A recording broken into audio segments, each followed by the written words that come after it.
Every man has an ego. Every single one. The quiet man in the corner, the loudest person in the room, the one grinding in silence, the one complaining about everyone else's success. Every man, without exception. The ego does not belong to arrogant people. It does not belong to confident people. It does not belong to successful people or unsuccessful people. It belongs to all of them, equally. And yet, some men use it to build something, to push harder than is comfortable, to refuse to accept a version of themselves they know is beneath what they are capable of, to turn the sting of watching someone else succeed into the fuel that gets them off the couch and into the work.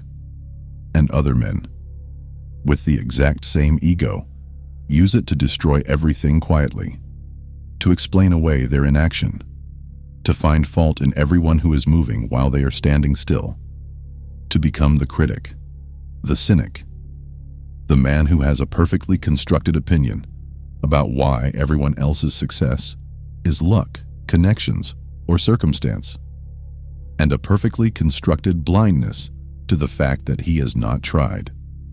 Same ego, two completely different lives, and the only thing that separates them is not talent, not intelligence, not opportunity. It is what they decided to do with what they already had. This video is about that decision, and why most men never realize they are making it.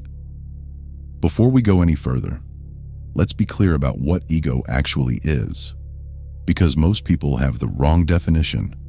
They think ego is arrogance, thinking you are better than others, needing to be the most important person in the room, the man who cannot take feedback because he thinks he is already perfect.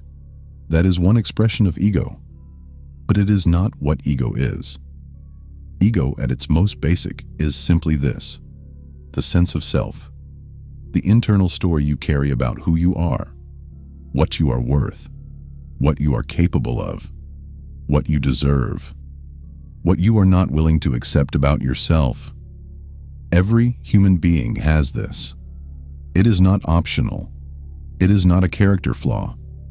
It is the psychological architecture that makes you a person, rather than just a body moving through the world. The ego is the part of you that cares about how you are perceived, about whether you are respected, about whether the life you are living matches the life you believe you are capable of. And that caring, that deep, persistent, sometimes painful caring, is not the problem. It is the engine. The question is never whether the engine is running. It is always, where is it pointed? Let me describe two men. You will recognize both of them. You may recognize yourself in one of them more than you would like to. The first man has ego. He knows he is capable of more than his current life reflects. He feels it. The gap between where he is and where he believes he should be is real and present, and sometimes uncomfortable. He watches people around him succeed, and he feels something that is not quite jealousy, but lives in the same neighborhood, a tightening, a comparison that is not entirely comfortable. And when he feels that, when the gap between his current reality and his sense of what he is worth becomes visible, he does something specific. He gets to work, not because he is not afraid, not because the discomfort goes away, but because something in him refuses to let the gap stay the size it is. Because the ego, the sense of self, the internal standard, will not allow him to keep watching while doing nothing. He uses the sting. He converts it. The jealousy becomes fuel. The comparison becomes direction. The gap becomes a problem he is actively solving, rather than a wound he is quietly nursing. The second man also has ego. He also feels the gap. He also watches people around him succeed and feels something, the same tightening, the same comparison, the same awareness that his life is not matching his internal sense of what he is capable of. But when he feels that, when the gap becomes visible and the discomfort arrives, he does something different. He protects himself from it, not by closing the gap, by explaining why the gap is not his fault. The people who succeeded got lucky. They had connections. They had advantages. They were in the right place. It was not about their work, or their choices, or their consistency. It was circumstance. And his lack of success, his standing still while others move, is also circumstance, also luck, also factors outside his control. The ego, which cannot accept the possibility that the gap is his own doing, finds the explanation that requires the least change. And that explanation, repeated often enough, becomes a belief.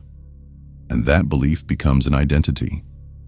The man who was not given a fair chance, who sees clearly what is wrong with everyone else's success, who has strong opinions about what other people should be doing differently, who is available for every conversation about why things are hard, and absent for every conversation about what he is going to do about it.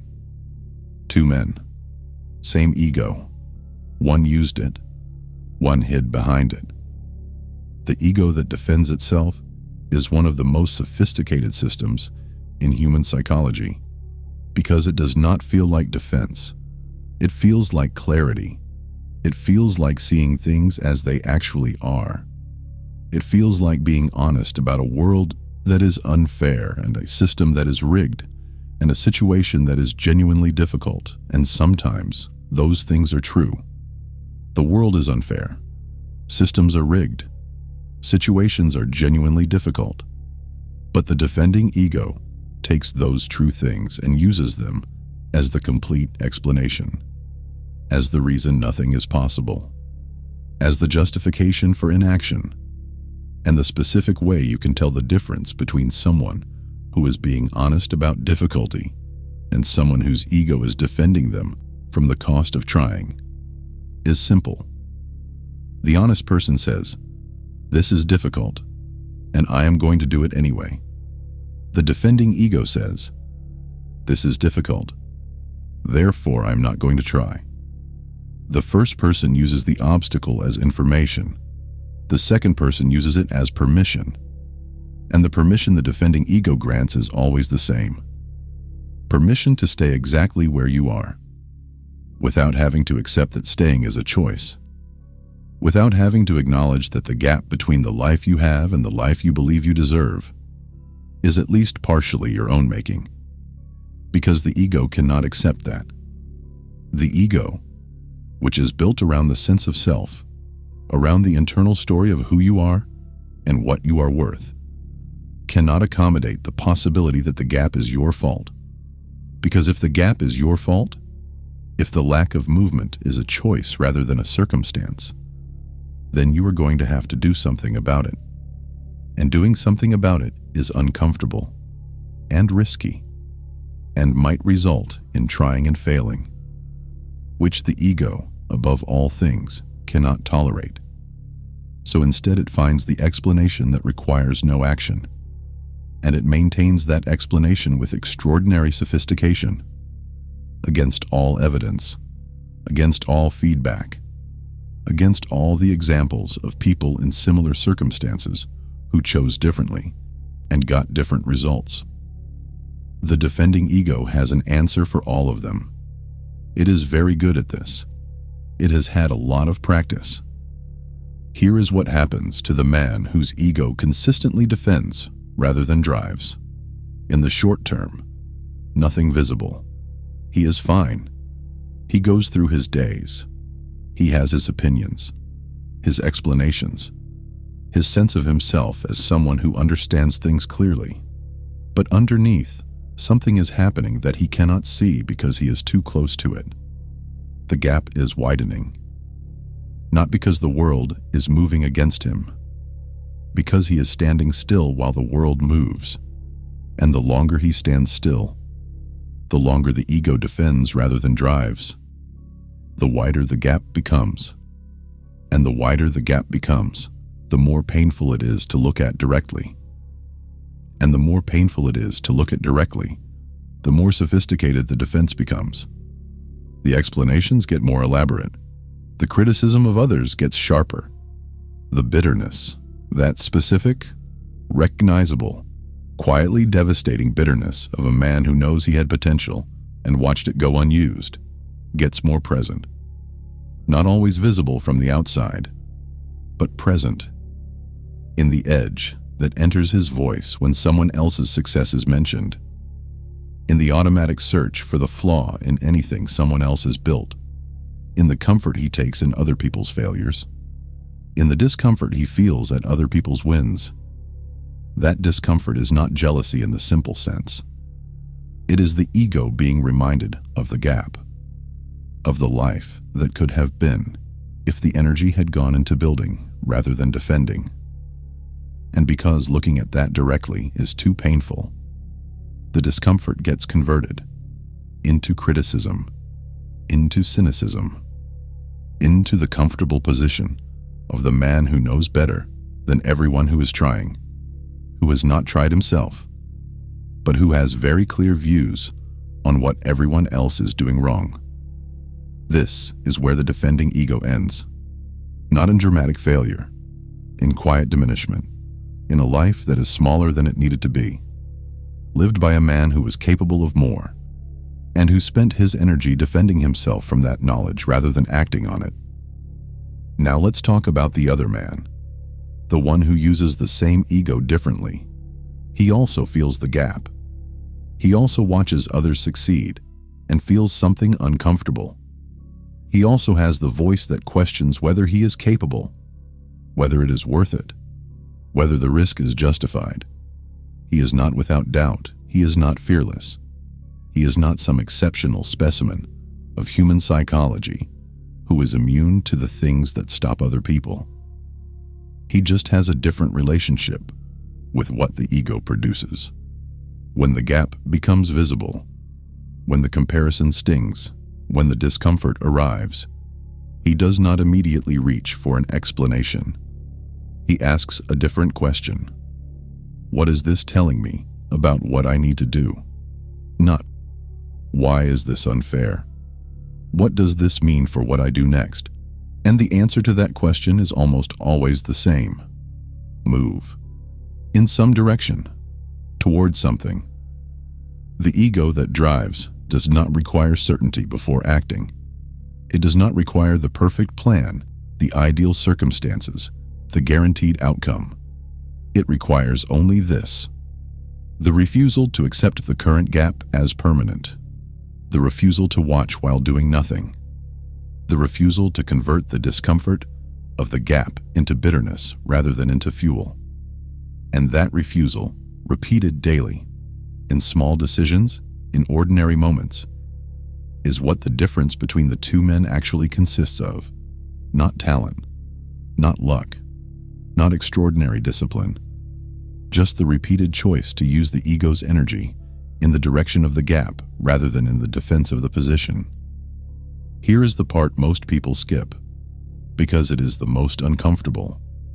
Before the ego can drive you anywhere useful, before it can be redirected from defense to fuel, something has to happen first.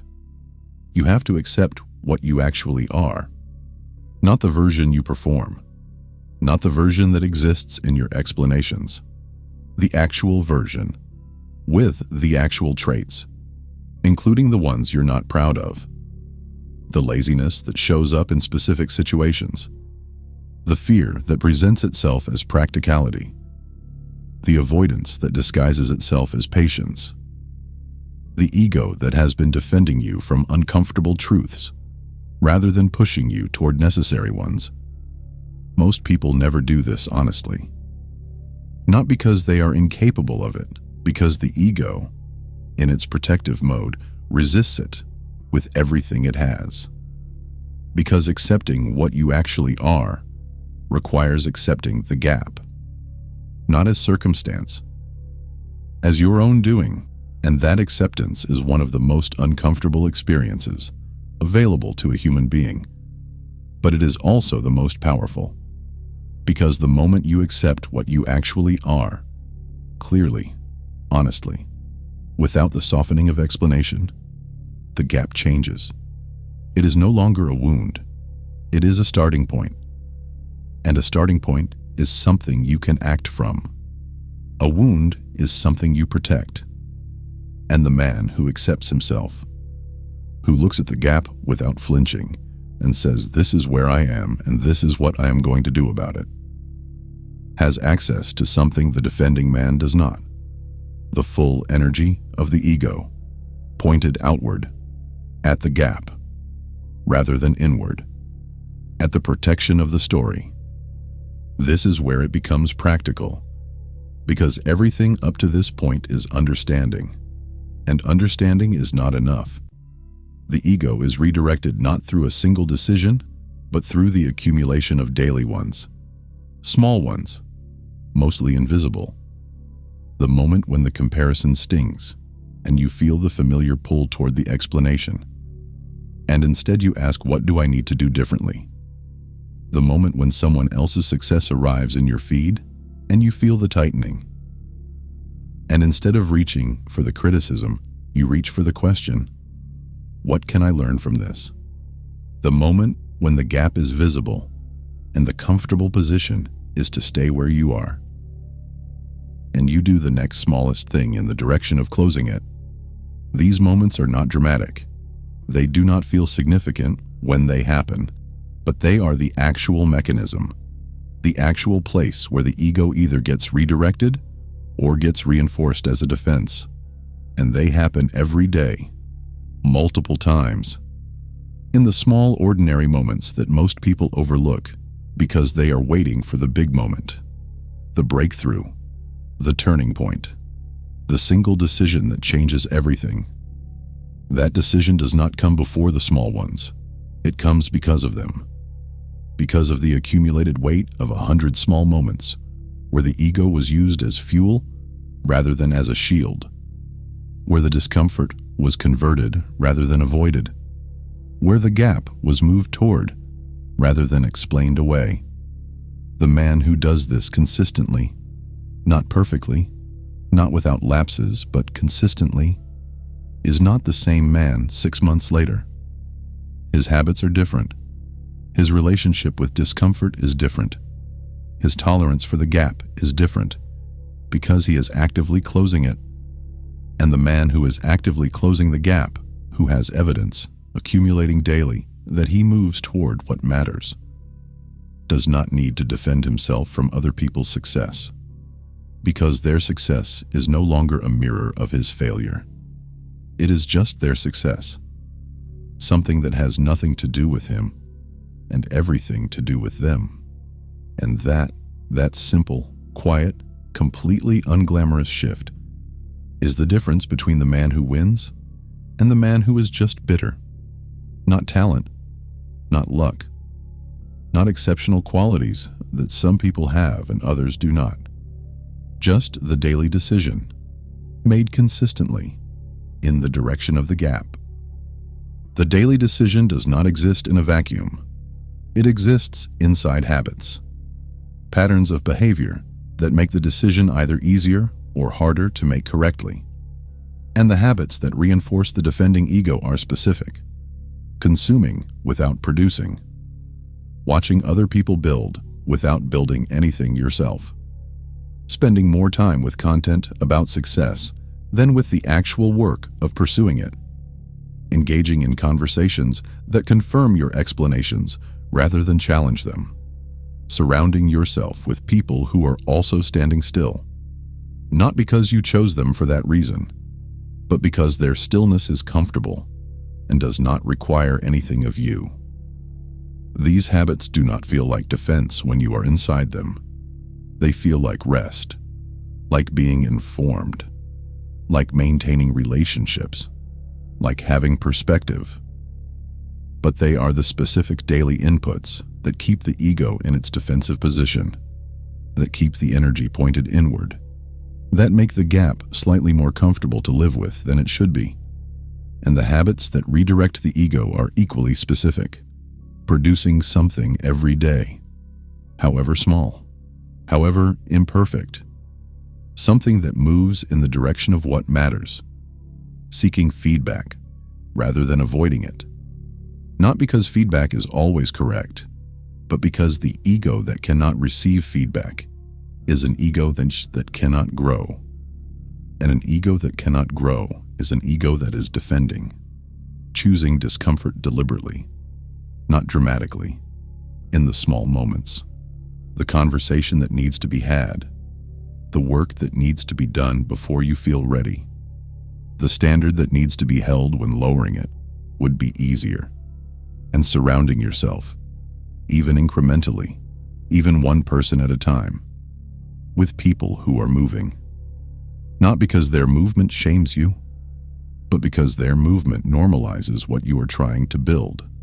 Because the ego calibrates to its environment, and an ego calibrated to an environment of movement produces movement, without requiring the same level of conscious effort that the first decision requires. Let's be honest about what winning means here, because this video is not about becoming the most successful person in the room. It is not about dominating competition or accumulating status or proving something to the people who doubted you. Those things may come, but they are not the point. The point is something more specific and more personal. Winning, in the context of this video, means closing the gap, not completely, not permanently, consistently. The gap between who you are and who you know you are capable of being. The gap between the life you are living and the life your ego, your sense of self, your internal standard, tells you is possible. That gap being actively, consistently, unglamorously reduced through the daily decision to use the ego as fuel rather than as shield is winning. Not a destination, a direction. And the man who is moving in that direction, however slowly, however imperfectly, however far he still has to go, is not bitter, cannot be bitter, because bitterness requires standing still long enough to watch other people move while you do not. And the man who is moving does not have time for that, does not have energy for that, does not need that, because his ego is busy, pointed outward, at the work, at the gap, at the next thing that needs to be done. That is the man this video is about. Not exceptional, not talented beyond the ordinary, not given advantages the other man was not. Just someone who understood, at some point in some ordinary moment, that the ego is neutral, that the energy it produces is neither good nor bad, that what matters is the direction, and who decided, quietly, without announcement, in the unglamorous privacy of a normal day, to point it somewhere useful. You have an ego. You have always had one. The question has never been whether it exists. The question is what you have been doing with it, whether you have been using it to defend yourself from the gap, from the uncomfortable truth of what you have not yet done, not yet tried, not yet become, or using it to close the gap. One small decision at a time, one ordinary day at a time, one moment of choosing fuel over defense at a time. The bitter man and the driven man started in the same place. Same ego, same gap, same discomfort when watching others succeed. They just made different choices about what to do with it. One choice, repeated daily, across months and years, produced two completely different lives. You already know which choice you want to make. You have known for a while. The only thing left is to make it. Not tomorrow. Not when the circumstances are better. Not when you feel ready. Today. In the next small decision. In the next moment, when the gap is visible and the ego offers you two paths. Take the one that requires something of you. Every time. That is all of it. If this made sense to you, you already know why you're here. We'll talk again.